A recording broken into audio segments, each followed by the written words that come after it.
the Chase Thomas Podcast, for people who have nothing but time to kill. No matter how much he wants to make the playoffs, this team is not good enough.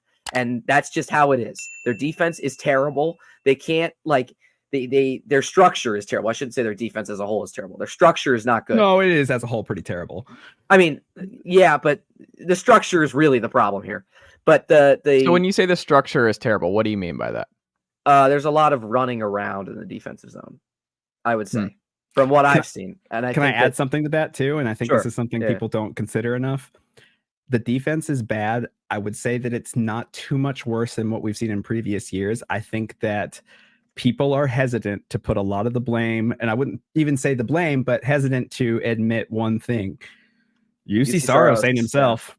And that's fine. He's earned it. He's absolutely earned the fact to not be that great this year. And that's okay, because it also gives this team a wake-up call to say, hey, you cannot rely on Juuse Saros like you did with Pekka Rinne to steal you 30 games a season in games that you definitely shouldn't have won. And that's what they're doing, and it's fine. It's fine that, again, if anybody has earned the right to have a mediocre season, it's Juuse freaking Saros. So what's making it mediocre, and what's different about him this year than the last couple of years? I would say one of the biggest things I've noticed was he made a lot of good strides in the last 2 seasons with his rebound control. And this season, everything's bouncing out of his hand. I think his lateral movement's been a little bit off, and I'm not sure. I have a theory, and please do not quote me on this or say anything, but I just have a theory. I think he's dealing with some type of an injury that's not too bad.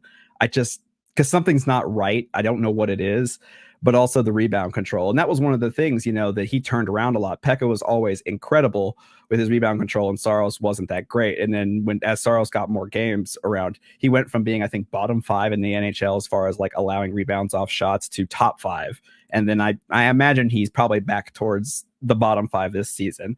Yeah, and yes, it doesn't help that the defense in front of him is Swiss cheese, but it's not I think it's a mixed blessing. You obviously don't want to see it. And also, you know what? Let him be mediocre so people stop asking about trading for him. Because I don't want to see him go.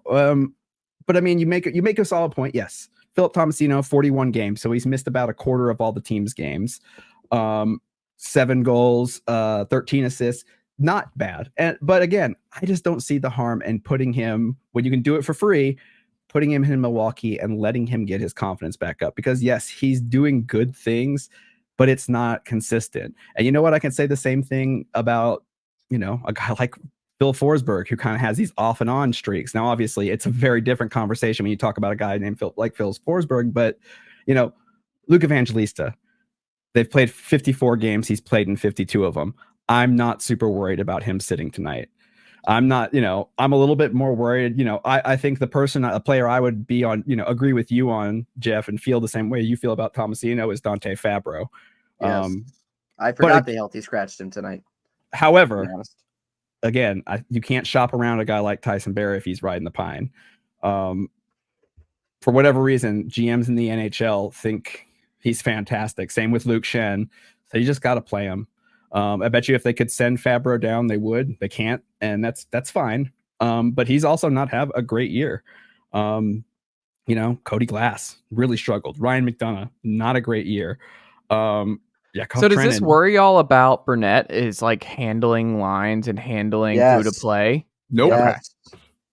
Okay, Yes. y'all differ. Okay, Jeff, why does it worry you? This is the crux of the argument, is the lineup decisions being made. I cannot. If you're making this is my point is if you're aiming for the playoffs and you're taking out 2 guys. Nicely done, at nephew. any point. The Chase Thomas Podcast. Hell yeah.